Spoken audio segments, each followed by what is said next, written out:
నమస్తే, welcome to BRK news. This is Manoj. Musi పునర్జీవం ఈ మాట వినగానే ఒకప్పుడు హైదరాబాద్ ప్రజలకు పర్యావరణం, అభివృద్ధి, సుందరీకరణ గుర్తొచ్చేవి. కానీ ఇప్పుడు అదే మూసీ పేరు భయం, అనిశ్చితి, కన్నీళ్లు, ఆందోళనకు ప్రతీకగా మారింది. ఎవరి ఇల్లు ఎప్పుడు కూలిపోతుందో తెలియక హైదరాబాద్ నగర ప్రజలు కంటి మీద కునుకు లేకుండా బతుకుతున్నారు. ముఖ్యంగా మూసీ పరివాహక ప్రాంతాల్లో నివసించే ప్రజలైతే ప్రతి ఉదయం ఇవాళ నోటీసు వస్తుందా, రేపు బుల్డోజర్ వస్తుందా అన్న భయంతో రోజులు గడుపుతున్నారు. ఒకవైపు కాంగ్రెస్ ప్రభుత్వం ప్రతిపాదించిన మూసీ పునర్జీవన ప్రాజెక్ట్, గాంధీ సరోవర్, ప్రపంచ స్థాయి అభివృద్ధి అన్న ప్రకటనలు, మరోవైపు పక్కా పట్టాలున్న ఇండ్లపై బఫర్ జోన్ పేరుతో పడుతున్న ఎసరు. ఇది అభివృద్ధి కోసమా లేదా రియల్ ఎస్టేట్ ప్రయోజనాల కోసమా? ప్రజల ఆరోపణలు ఒకటైతే ప్రభుత్వ అధికారిక వివరణ మరోలా ఉంది. అయితే నిజం ఎక్కడ ఉంది? ప్రజల ఆవేదనలోనా లేదా ప్రభుత్వ ప్రకటనలోనా? ఈరోజు మూసీ పునర్జీవం పేరుతో హైదరాబాద్ ప్రజలు ఎదుర్కొంటున్న అసలు వాస్తవం ఏంటి? Gandhamguda, Hydershakote, Madhu park ridge ఈ ప్రాంతాల ప్రజలకు ఇప్పుడు మూసీ అంటే నది కాదు, నిద్రలేని రాత్రుల పేరు. ప్రజలు చెబుతున్నది ఒకటే, మేము అక్రమ కట్టడాలు కట్టలేదు, అన్ని ప్రభుత్వ అనుమతులతోనే ఇల్లు నిర్మించుకున్నాం. వెంచర్లు వేసింది ప్రభుత్వ అనుమతులతోనే, నగరపాలక సంస్థ అనుమతులు ఇచ్చింది, రిజిస్ట్రేషన్లు చేసింది ప్రభుత్వమే. ఇప్పుడు అదే ప్రభుత్వం బఫర్ జోన్లో ఉన్నారు, ఇల్లు ఖాళీ చేయాలి అనడం ఎంతవరకు న్యాయం అని ప్రశ్నిస్తున్నారు. శ్రీ విఘ్నేశ్వర కాలనీ నుంచి సాయిరాం నగర్ వరకు వందలాది ఇండ్లు నోటిఫికేషన్లు ఉన్నాయని ప్రజలు ఆందోళన చెందుతున్నారు. ఏళ్ల తరబడి కష్టపడి సంపాదించిన డబ్బు, బ్యాంకు లోన్లు, నెల నెలా చెల్లిస్తున్న ఈఎంఐలు, ఇల్లు పోతే ఈఎంలు ఎలా చెల్లించాలి, కుటుంబాలను ఎక్కడ ఉంచాలి అనే ప్రశ్నలకు సమాధానం ఎవరిస్తారు? ప్రాజెక్టు డిపిఆర్ లేదు, పరిహారం ఎలా ఇస్తారో తెలియదు, కానీ నోటీసులు మాత్రం ఇస్తున్నారు అంటూ ప్రజలు ఓవైపు ఆగ్రహం వ్యక్తం చేస్తున్నారు. ఇక ఈ ఆరోపణలపై తెలంగాణ ప్రభుత్వం మాత్రం ప్రజలు భయపడాల్సిన అవసరం లేదని చెబుతుంది. Musi river front development corporation managing director EV Narasimha Reddy గారు ఇచ్చిన అధికారిక ప్రకటన ప్రకారం గాంధీ సరోవర్ ప్రాజెక్ట్ ఇంకా ప్లానింగ్ దశలోనే ఉంది.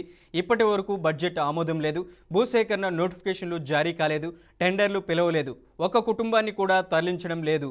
అంతేకాదు ప్రతిపాదిత ప్రాంతంలోని పర్యాటక శాఖకు చెందిన 50 ఎకరాలకు పైగా ప్రభుత్వ భూమి ఉందని, అందులోనే ప్రాజెక్ట్ చేపట్టే అవకాశం ఉందని అధికారులు చెబుతున్నారు. 5,000 కోట్ల వ్యయం, బలవంతపు భూసేకరణ, ఇల్లు కూల్చివేతలపై జరుగుతున్న ప్రచారం పూర్తిగా అవాస్తవమని ప్రభుత్వం ఖండిస్తుంది.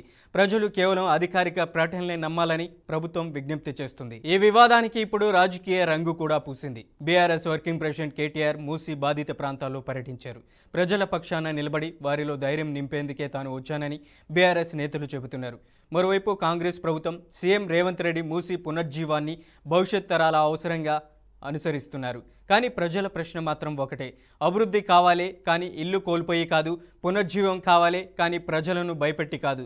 ప్రాజెక్ట్ ముందు స్పష్టమైన విధి విధానాలు, డిపిఆర్, పరిహార హామీలు, చట్టబద్ధమైన భరోసా ఇవ్వాల్సిందే. లేకపోతే మూసీ పునర్జీవం అభివృద్ధి చిహ్నంగా కాదు, ప్రజల కన్నీళ్ల చరిత్రగా మిగిలిపోతుంది. రెస్టారెంట్లు కడతాడంట, హోటల్స్ కడతాడంట. నేను అడుగుతాను, మధు పార్క్ బ్రిడ్జ్ ఏమో బఫర్ లో ఉండకూడదంట, కానీ ఇక్కడ 5 స్టార్ హోటల్ ఉండొచ్చంట. అదేం లాజిక్? ఇది నిర్మాణం, అది నిర్మాణమే కదా. ఇది కూడా సిమెంట్ కాంక్రీట్ స్ట్రక్చర్, అది కూడా సిమెంట్ కాంక్రీట్ స్ట్రక్చరే కదా. మరి అదేం లాజిక్? అందుకే నేను మీకు చేసే అపీలల్లో ఒక్కటే, రేవంత్ రెడ్డి గారు అండ్ కాంగ్రెస్ గవర్నమెంట్ ఇది డిస్ట్రక్టివ్ గవర్నమెంట్. హైదరాబాద్ లో ఈ రోజు వరకు ఒక ఇటుక పెట్టలేదు, కొత్త నిర్మాణం ఒక్కటి చేయలేదు, కానీ 1000 ఇల్లు పడగొట్టారు. ఇక ఇదే అంశంపై లైవ్లో చర్చించడానికి మనతో పాటు అనలిస్టు చిట్టెడి కృష్ణారెడ్డి గారు జాయిన్ అవుతారు. కృష్ణారెడ్డి గారు నమస్తే అండి. నమస్తే అండి. కృష్ణారెడ్డి గారు, ఎలా చూడొచ్చు అంటారు? మూసీ పరివాహక ప్రాంతంలో ఉన్నటువంటి ప్రజలు ఎప్పుడు హైడ్రా బుల్డోజర్లు వస్తాయి, హైడ్రా అధికారులు ఎప్పుడు నోటీసులు ఇస్తారు అని బెంబులు ఎత్తిపోతున్నటువంటి పరిస్థితి ఉంది. ఏంటి, పట్టాలు ఉన్నా కూడా వాళ్ళకి బఫర్ జోన్లో నిర్మించారంటూ కూడా వాళ్ళకి కూడా నోటీసులు ఇస్తున్నటువంటి పరిస్థితి ఉంది. మొత్తానికి ప్రభుత్వం నిర్మించబోయేటువంటి మూసీ ప్రాజెక్టుతో ఎంతమంది ఇల్లు కోల్పోయేటువంటి అవకాశం ఉంటుంది? రాబోయే రోజుల్లో ఎంతమందికి పునరావాసం కల్పించేటువంటి అవకాశం ఉంటుందంటారు? ఇది మూసీ పరిహారం చేయడం, మూసీ ప్రక్షాళన చేయడం అనేటువంటిది చాలా అవసరమైనటువంటిది. ఎందుకంటే ఇవాళ మూసీ పరివాహక ప్రాంతంగా నల్లగొండ జిల్లా మొత్తం కూడా కలుషితమైనటువంటి నీటితో పంటలు పండించినటువంటి పంటలు ఇవాళ హైదరాబాద్ మహానగరం కూడా అనేక రకాల వంట కూరగాయల నుంచి బియ్యం వరకు కూడా ఈ మూసీ పరివాహక ప్రాంతాలకు సంబంధించిన వాటిని వినియోగిస్తున్న పరిస్థితిని చూస్తున్నాం.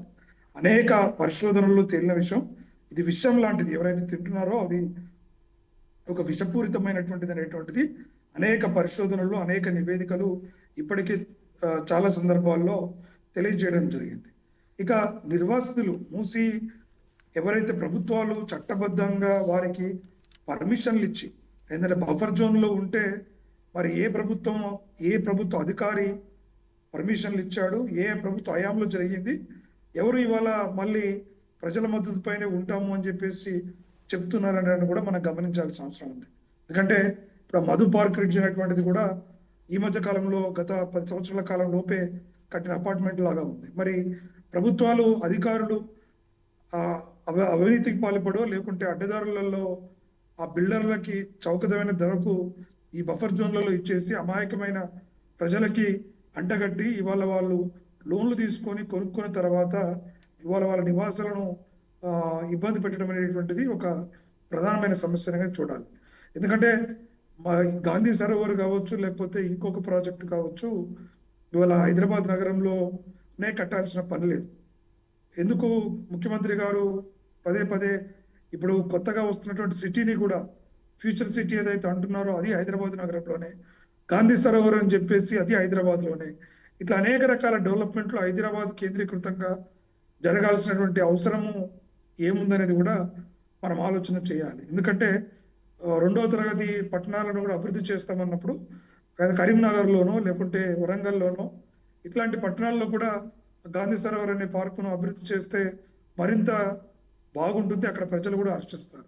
ఇక్కడ ఉన్నటువంటి ప్రజలను ఇవాళ నిర్వాసితులుగా చేయటం అనేటువంటిది చాలా ఇబ్బందికరం. అంటే గతంలో మూసి అంటే వరద ఎక్కువ వచ్చినప్పుడు నీటిలో మునిగిపోతున్నటువంటి పరిస్థితి గమనించి అలాంటి వారిని వెకేట్ చేయించాలి. నష్టపరిహారం కూడా ప్రభుత్వం ముందుగానే ఇవ్వాల్సిన అవసరం ఉంటుంది. ఎందుకంటే వారికి నష్టపరిహారం ఇస్తారా ఇవ్వరా విషయం తెలియకుండా, ఎక్కడ పునరావాసం కల్పిస్తారనే విషయాలు తెలియకుండా, ఎందుకంటే ఒక పేదవాడికి కానీ ఒక మధ్యతరగతి వాడికి సొంతింటి కళ అనేటువంటిది వారి జీవిత ఆశయం. తమ జీవిత కాలంలో ఒక్కసారి ఒక ఇల్లును ఓన్ చేసుకున్న తర్వాత వారికి కేవలం ఒక డబ్బులు అదే కాదు, ఎమోషన్స్ కూడా ఆ ఇంటితో, ఇంటి పరిసరాలతో అనేక రకాల అనుభవాలు, అనుభూతులు పెనవేసుకొని దానిపైన మమకారం పెంచుకునేటువంటి పేద మధ్యతరగతి ప్రజలు ఉంటారు. కాబట్టి ఇవన్నీ కూడా ఆలోచించి ప్రభుత్వం తన యొక్క ఆలోచనను పునరాలోచన చేయాలి. ఇప్పుడు ఏదైతే చెప్తున్నారో మేము అక్కడ ఏ ఒక్క ఇంటిని కూడా కూల్చివేయము, అక్కడ 50 ఎకరాల స్థలం ఉంది అనే విషయాన్ని చెప్పినప్పుడు అక్కడ అఫీషియల్గా ముఖ్యమంత్రి గారు వెళ్ళి ప్రారంభోత్సవం, ఈ గాంధీ సరోవర్ ఏదైతే ఉందో ప్రారంభోత్సవాన్ని కార్యక్రమాన్ని చేసి ఇక్కడ ఉన్నటువంటి ప్రజలకు ఊరటను భరోసాని ఇవ్వాలి. అది ఇవ్వనంత కాలం భయోందోళనకు గతంలో నోటిఫికేషన్లు ఇచ్చి కొంత ఈ వెళ్తున్నాయనేటువంటి ఆందోళన ఏదైతే ఉందో, ముఖ్యంగా మన ఈ అంశంలో కూడా మొత్తంగా చూసుకుంటే పేద మధ్యతరగతి ప్రజలపైనే ఈ యొక్క నిర్వాసితులుగా కూల్చివేతలు చేయడం జరుగుతున్నట్టుగా మనకు కనబడతా ఉంది. ఎందుకంటే ఇవాళ నానక్రామ్గూడ ఏరియాలో కూడా మూసీ పరివాహకం ప్రాంతంలో పెద్ద పెద్ద అపార్ట్మెంట్లు వస్తున్నప్పటికి కూడా అనేక సందర్భాల్లో అనేక మంది ప్రజా పోరాటాలు చేస్తున్నటువంటి గారు, సివిల్ సొసైటీ కావచ్చు, పౌర సమాజం కూడా ఈ యొక్క హైడ్రా దృష్టికి తీసుకొచ్చే ప్రయత్నం చేసిన చర్యలు లేవు.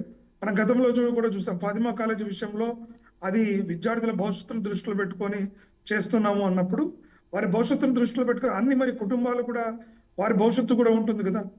విద్యాలయాల విషయంలో కూడా అక్కడి నుంచి ఆ ప్రాంతం నుంచి మరొక ప్రాంతానికి తరలించండి. మూసి పరివాహక ప్రాంతంలో ఉంటే వరదలు వచ్చినప్పుడు మరి ఆ కళాశాల కొట్టుకుపోయే ప్రమాదం ఉంటుంది కదా, కలుషితమయ్యే ప్రమాదం ఉంటుంది కదా. ఇట్లా అంటే అందరికీ ఒక న్యాయం చేయాల్సిన అవసరం ఉంది. మనము ఇంతే కాకుండా దుర్గం చెరువు ప్రాంతంలో కూడా రేవంత్ రెడ్డి గారి సొంత బ్రదర్కి ఇల్లు కూడా అప్పుడు మార్కింగ్ చేయడం జరిగింది. ఇవన్నీ ఇది బఫర్ జోన్లో ఉన్నాయనేటువంటిది మనకి కొండాపూర్, మాదాపూర్ ఏరియాలో మనకు చాలా ప్రధానంగా కనపడింది. కానీ ఆ తర్వాత కాలంలో అసలు ఆ విషయం ఎక్కడికి పోయిందో కూడా ఆ తిరుపతి రెడ్డి గారు కూడా చెప్పారు. అందరితో పాటు నేను కూడా నా ఇల్లు ఇస్తాను, నాకు ఇబ్బంది లేదనేటువంటి విషయం చెప్పి తర్వాత కోర్టులు మెట్టెక్కో లేకుంటే ఏదో రకంగా లాబీలు చేసుకొని వాళ్ళ ఇళ్లను కాపాడుకొని పేద మధ్యతరగతి ప్రజలపైన పడటం అనేటువంటిది కొంత ఇబ్బందికరంగా ఉంటుంది. ఎందుకంటే న్యాయం అందరికీ, చట్టం అనేది ఒకే రకంగా ఉండాలి. ప్రజలందరికీ కూడా ఒకే రకంగా చేసినప్పుడు ప్రజలు కూడా స్వచ్ఛందంగా అవి యొక్క మూసి పరివాహక ప్రాంతంలో బఫర్ జోన్లో ఉంటే ముందుకు రావడం జరుగుతుంది. కానీ కొంతమంది తీసివేసి కొంతమంది పైన బల ప్రయోగం చేసి వారిని నిర్వాసితులు చేసి మరికొందరిని చూసి చూడనట్టు వ్యవహరించినప్పుడు ప్రజల్లో ఆందోళన మరింత వేగంగా ఉంటుంది, మరింత బాధపడే అవకాశం ఉంటుంది. కాబట్టి ఖచ్చితంగా ప్రభుత్వం మూసీ సుందరీకరణ చేపట్టక ముందుకే మూసీ సుందరీకరణకు కావాల్సినటువంటి పనులు చేయకుండా ఇవాళ ఎందుకు ఇంత ఆగమేఘాల మీద మనము గాంధీ సరోవర్ను ప్రాజెక్టు చేసుకోవాలో కూడా తెలియనటువంటి పరిస్థితి. ఎందుకంటే ఇటు రైతులకు కావలసినటువంటి రైతు భరోసాను ఈ రోజు వరకు ఇవ్వలేదు. అనేక రకాల వాటికి డబ్బులు లేవని చెప్తున్నటువంటి ముఖ్యమంత్రి గారు మరి ఇవాళ 5,000 కోట్లు పెట్టి అంత ఆగమేఘాల మీద గాంధీ సరోవర్ను కట్టకపోతే వచ్చేటువంటి నష్టం ఏముంది? అంటే గౌరవించుకోవాలి అనుకుంటే అనేక రకాల పద్ధతులు ఉన్నాయి. గాంధీ మార్గంలో పారిశుద్ధ్యాన్ని మరింత క్లీన్ చేయండి, గాంధీజీ కళ్ళ కన్నా గ్రామ స్వరాజ్యాన్ని తీసుకురండి, ఆచరణలు చేపట్టడానికి చేస్తే బాగుంటుంది. ఎందుకంటే రాష్ట్రం ఆర్థికంగా చితికిపోయింది. నిజంగా ఆర్థికంగా వనరులు ఉన్నప్పుడు ఇబ్బంది లేదు, ఎవరైనా విగ్రహాలు పెట్టొచ్చు, గొప్ప వాళ్ళ మహనీయులు స్ఫూర్తిగా ఉంటారు. కాబట్టి ఆర్థికంగా రాష్ట్రం బలోపేతంగా ఉన్నప్పుడు మనం అట్లాంటి కార్యక్రమాలు చేసుకుంటే అందరూ హర్షిస్తారు. కానీ వాళ్ళ రాష్ట్ర ఆర్థిక పరిస్థితి కుంటుపడిపోతున్న పరిస్థితుల్లో గాంధీ సరోవర్ అనే ప్రాజెక్టును ప్రతిష్టాత్మకంగా తీసుకొని ఎందుకు ఈరోజు అంత పెద్ద ఎత్తున ఖర్చు పెడుతుండడం, అది సామాన్యుల ఇళ్లను తీసివేసి గాంధీజీ ఎట్టి పరిస్థితుల్లో కూడా ఇట్లాంటి వారు బ్రతుకుండగా కానీ వారి ఆలోచనలు కానీ ఎక్కడ కూడా ప్రజల సంక్షేమం, ప్రజల పోరాటాన్ని చూశారు. కాబట్టి ఖచ్చితంగా ఇట్లాంటి చర్యలను మనము ఖండించాల్సినటువంటి అవసరం ఉంది. ప్రభుత్వం కూడా ఒక పునరాలోచన చేసి ప్రజాపయోగకరమైనటువంటి పనులపైన వారి యొక్క ఆలోచనలు పెట్టినట్లయితే రాష్ట్రం మరింత వేగంగా అభివృద్ధి చెందడానికి ఆస్కారం ఉంటుంది. కానీ ఆర్పాటాలకు పోయి గత ప్రభుత్వంలోనూ కూడా మనం కొంత మేరకు చూసాం, విగ్రహాలు ఇవన్నీ పెట్టినప్పుడు కొంత ఆర్భాటానికి ఖర్చులు ఎక్కువైనాయి, ప్రజలు తిరస్కరించారు. మరి వీళ్ళు కూడా అదే దశలో అదే దూరంలో ముందుకెళ్ళి మేము గొప్పలకు వెళ్ళి మాకు ఒక ఐకాన్లు కావాలనేటువంటి పరిస్థితుల్లో చేయడం అనేటువంటిది ఎట్టి పరిస్థితుల్లో హర్షణీయం కాదనేటువంటిది అయితే నా యొక్క భావన. Kishan Reddy garu, Gandhamguda, Hydershakote, Madhu park బ్రిడ్జ్లో ఉన్నటువంటి ప్రాంతాల ప్రజలు ఏమనుకుంటున్నారు? హైదరాబాద్ నగర నడిబొడ్డున ఉన్నటువంటి ప్రాంతాలు Gandhamguda, Hydershakote, Madhu park bridge, ఈ ప్రాంతాల ప్రజలు ఒకటే. అక్కడ ఉన్నటువంటి ఏదైతే ప్రధానంగా మూసి అంటే నది కాదు, నిద్రలేని రాత్రులు గడుపుతున్నాం, హైడ్రా బుల్డోజర్లు ఎప్పుడు వస్తాయి, ఎప్పుడు కూలుస్తారు, ఎప్పుడు నోటీసులు ఇస్తారు అనేది కూడా వాళ్ళు నిద్రలేని రాత్రులు గడుపుతున్నటువంటి పరిస్థితి ఉంది. ప్రభుత్వ అనుమతులతోనే ఇల్లు నిర్మించుకున్నాం, వెంచర్లు కూడా వేసింది. ఇక ఆ అనుమతులతోనే నగరపాలక సంస్థ కూడా అనుమతులు ఇచ్చింది, ప్రధానంగా రిజిస్ట్రేషన్ కూడా చేసింది. మరోవైపు దానికి సంబంధించినటువంటి ఇంటి డాక్యుమెంట్స్ కూడా పక్కాగా ఉన్నాయి. కానీ ఇప్పుడేమో బఫర్ జోన్ అనేసి కూడా ప్రభుత్వం అక్కడికి వచ్చి నోటీసులు ఇస్తుంది. ఏం చెప్తారు కిషన్ రెడ్డి గారు? ప్రధానంగా అక్కడ ఉన్నటువంటి ప్రాంతాల ప్రజలు ఒకటే ఆరోపిస్తున్నారు, బఫర్ జోన్ లెవెల్లో ఉంది మీ ఇల్లు సంబంధించినటువంటి వాటిని కూలగొట్టాలనేసి కూడా ప్రధానంగా నోటీసులు ఇస్తుందనేసి కూడా ఒకవైపు ప్రజలు చెప్తున్నారు. అలాంటిది ఏమీ లేదంటూ కూడా ఎవరైతే మూసీ రివర్ ప్రాజెక్టుకి సంబంధించినటువంటి development corporation director EV Narasimha Reddy చెప్తున్నారు. అక్కడ గాంధీ సరోవర్ ప్లానింగ్ ఇంకా అనుమతుల్లోనే ఉంది, టైం పడుతుంది కట్టడానికి, కన్స్ట్రక్షన్ చేయడానికి. ఇప్పుడల్లా దాదాపు 50 ఎకరాల భూసేకరణ చేపట్టేటువంటి అవకాశం ప్రభుత్వానిదే ఉంది, మీకు సంబంధించినటువంటి భూమి సేకరించలేదు, అలాగే 5,000 కోట్లు కూడా దీనికి సమకూరుస్తున్నాం అంటుంది. మరి ఇలా లేదని చెప్తూనే అలా ప్రజలు మాత్రం భయపడుతున్నారు. ఏం చెప్తారు? అంటే ప్రభుత్వం చాలా స్పష్టంగా చెప్పాలండి. ఇప్పుడు మనం ఏదైతే ఈ హైదర్ కోచ్ కోట్ కానీ లేకుంటే మధు రిడ్జ్ పార్క్ కానీ వీళ్ళందరికీ ప్రజలకి చాలా స్పష్టంగా అధికారికంగా ఇప్పుడు మేము ఏం చేయట్లేదు, 50 ఎకరాలు సమకూర్చుకుంటున్నాము, నిధులు సమకూర్చుకుంటున్నామని చెప్తున్నారు. కానీ మీవి తీసుకోమని అయితే అక్కడ ప్రకటనలు లేదు. ఇది మొదలే కాలేదు, ఇంకా సమయం పడుతుంది అంటున్నారు తప్ప మీవి తీసుకోమనేటువంటి స్పష్టత ఇవ్వట్లేదు కదా. కాబట్టి ప్రజల్లో ఒక ఆందోళన ఉంది. ఎందుకంటే బఫర్ జోన్లో ఉన్నాయని ప్రభుత్వమే చెప్తున్నప్పుడు మరి రిజిస్ట్రేషన్లకు లక్షల రూపాయలు ప్రభుత్వాలు ఏ రకంగా తీసుకున్నాయి? ఒక్కొక్క కుటుంబం నుంచి రిజిస్ట్రేషన్లు, మళ్ళీ దాంట్లో రీసేళ్లు జరిగి అక్కడ ఉన్నటువంటి చిన్నపిల్లలు కూడా ప్లెకార్డులు పట్టుకొని చెప్తుంటే చాలా బాధ అనిపిస్తుంది. ఎందుకంటే నేను ఇందాక అన్నట్టుగా కుటుంబము వారి యొక్క అనుభూతులు, పిల్లల యొక్క గుర్తులు ఎన్నో రకాలుగా ఉంటాయి. వారు కూడా చెప్తున్నారు, నిజంగా మీకు మా యొక్క కాలనీని, మా యొక్క అపార్ట్మెంట్ని మీరు పర్మిషన్లు ఇచ్చేటప్పుడు వాళ్ళు ముందుగా చూసుకోవాలి. వారిని కాపాడాలి అనుకుంటే అక్కడ ఒక పెద్ద గోడ నిర్మించడం కానీ చేసేస్తే మాకు దోమలు కానీ వాసనలు కానీ రాకుండా ఉంటే మా ఆరోగ్యాన్ని, మమ్మల్ని కాపాడే ప్రయత్నం చేయాలి. ఎందుకంటే ప్రభుత్వాలు అనుమతులు ఇచ్చాయి. ఇప్పుడు అనుమతులు లేకుండా ఆ, పేదవాళ్ళు అక్కడ గుడిసెలు వేసుకొని ఉన్నారంటే వారికి పునరావాసం కల్పిస్తే అది ఒక రకంగా మనము జెన్యున్గా ఆలోచించవచ్చు. కానీ అధికారికంగా మున్సిపాలిటీ పర్మిషన్లు ఇచ్చి అనుమతులన్నీ ఇచ్చేసి బ్యాంకులు లోన్లు ఇచ్చి ఇప్పుడు వాళ్ళ పరిస్థితి ఎలా ఉంటుంది అంటే ఇల్లు కూలిపోయిన తర్వాత కూడా బ్యాంకు లోన్ కట్టుకోవాలి. కాబట్టి అట్లాంటి దౌర్భాగ్యమైనటువంటి పరిస్థితి ఎవరికి కూడా రాకూడదు. ఏంటంటే ఇల్లు పోతుంది, మళ్ళీ బ్యాంకులు మాత్రం ఇల్లు కూలిపోయింది కదా, మరి ప్రభుత్వం తీసుకుంది కదా, మేము లోన్ కట్టమంటే మిమ్మల్ని డిఫాల్టర్గానే చూపిస్తుంది.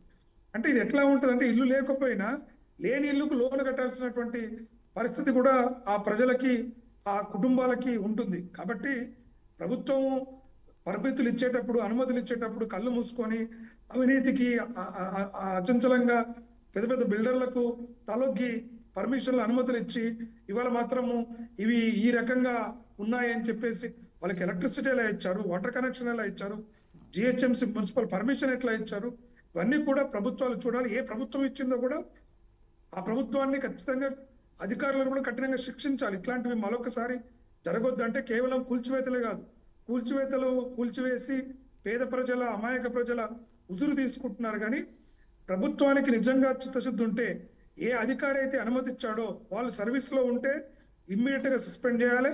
వాళ్ళు ఒకవేళ రిటైర్ అయితే వాళ్ళ ఉద్యోగ బెనిఫిట్స్ అన్ని కూడా రద్దు చేయాలి, అవసరమైతే రికవరీ చేయాలి. ఎందుకంటే ఇన్ని వందల కుటుంబాల ఉసురు తీసుకుంటున్నటువంటి పరిస్థితి ఆ రోజు అనుమతులు ఇచ్చేటప్పుడు ఎందుకు కళ్ళు కనిపించలేదు, దొడ్డిదారున ఏ రకంగా అనుమతులు ఇచ్చారనే విషయాన్ని మనం అందరం కూడా గమనించాలి. కాబట్టి ప్రభుత్వం రెండు వైపుల నుంచి ఆలోచన చేయాలి.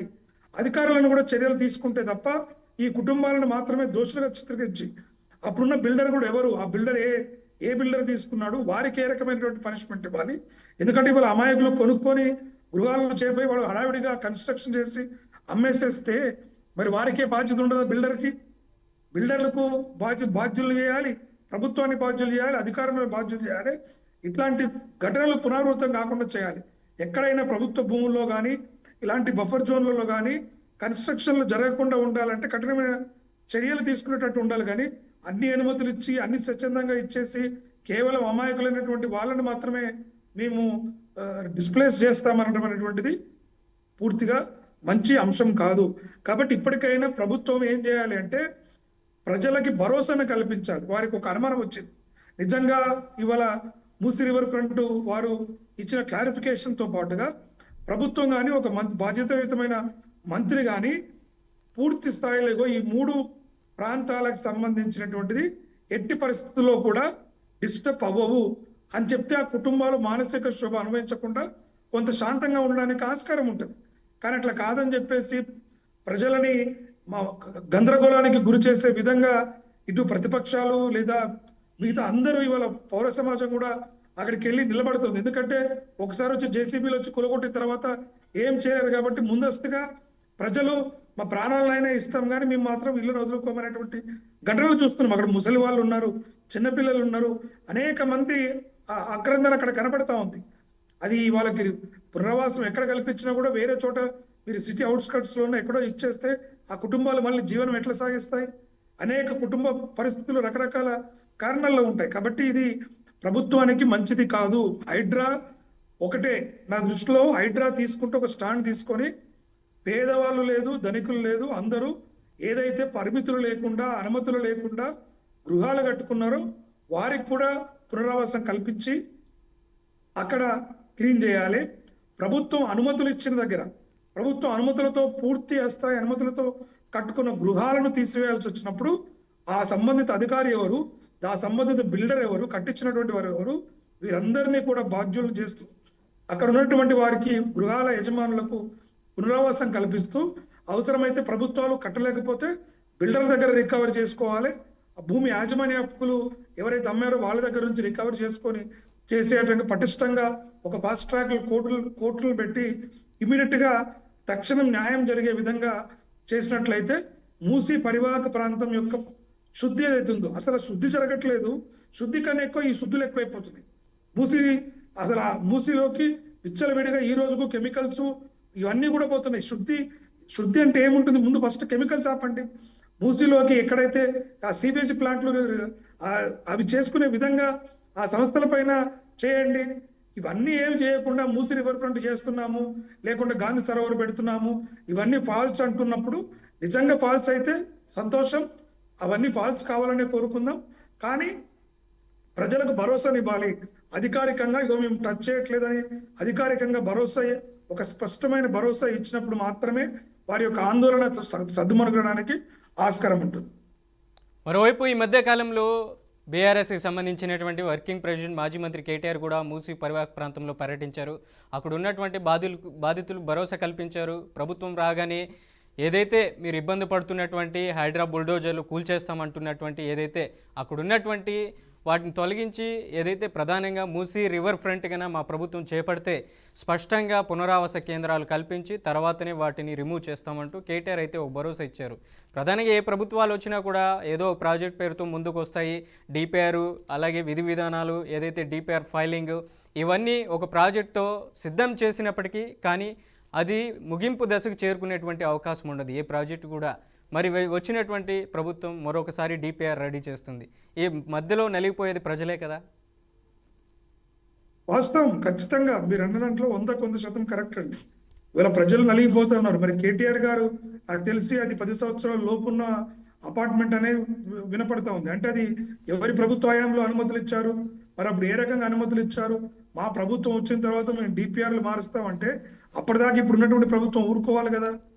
ఇట్లా కాలయాపన ప్రజలకు మేము వచ్చిన తర్వాత చేస్తామనేది కాకుండా నిజంగా ప్రతిపక్షాలకు చిత్తుద్ది ఉంటుంటే అక్కడ నిలబడి హైడ్రా వచ్చిన రోజు కూడా ఇవాళ పరామర్శించి వాళ్ళ ధైర్యాన్ని నింపడం సంతోషమైన, హైడ్రా లాంటిది ఎప్పుడైనా నిజంగా అవి పూనుకోమని మూసీ రివర్ ఫ్రంట్ అధికారులు చెప్తున్నట్టుగా చేస్తే సంతోషం. ఒకవేళ అది కాదని చెప్పేసి ఇది హైడ్రా పరిధిలో వస్తుంది, మూసీ రివర్ ఫ్రంట్లోకి రాదు అని మళ్ళీ మెలుగబెట్టి హైడ్రా వచ్చి అక్కడ మా పని మేము చేస్తాం, చట్టం తన పని చేస్తుంది అనేటువంటి దూరంలో ఉన్నప్పుడు పార్టీ ప్రతిపక్ష యంత్రాంగం మొత్తం కూడా కదిలి రావాల్సినటువంటి అవసరం ఉంటుంది. అప్పుడు మాత్రమే కొంత మనం భరోసాను ఇచ్చిన వాళ్ళం అవుతాం. రైట్ కిషన్ రెడ్డి, మూసీ రివర్ పైన విశ్లేషణ అందించినందుకు ధన్యవాదాలు కిషన్ రెడ్డి గారు. Thank you so much.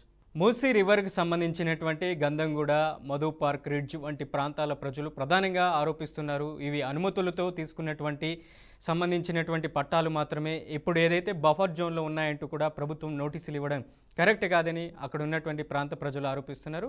మరోవైపు అక్కడ ఉన్నటువంటి మూసీ రివర్కి సంబంధించినటువంటి డైరెక్టర్ నరసింహారెడ్డి చెప్తున్నారు ఇక్కడ ఎలాంటి గాంధీ సరోవర్ ప్లానింగ్ అనేది ఇప్పటి వల్ల చేపట్టలేదు, రాబోయే రోజుల్లో అట్లాంటి ఆలోచన కూడా లేదని ఒకవైపు అక్కడ ఉన్నటువంటి మూసీ రివర్ సంబంధించినటువంటి డైరెక్టర్ నరసింహారెడ్డి చెప్తున్నారు. చూద్దాం త్వరలో ఎక్కడ మూసీ రివర్కి సంబంధించినటువంటి బడ్జెట్లో ఎక్కడ మూసీ రివర్ని సంబంధించినటువంటి డెవలప్మెంట్ చేస్తుంది, ఒకవైపు గాంధీ సరోవర్కి సంబంధించినటువంటి ప్లానింగ్ను ఏ వైపు తీసుకొస్తుందో అనేది కూడా, హైదరాబాద్ నగర నడిబొడ్డున ఎటువైపు తీసుకెళ్తుందో అనేది కూడా త్వరలో చూడాల్సినటువంటి పరిస్థితి అయితే ఉంది. ఇది ఇవాల్టి స్పెషల్ డిస్కషన్. మరో డిస్కషన్లో మళ్ళీ కలుద్దాం. చూస్తూనే ఉండండి బీఆర్కే న్యూస్.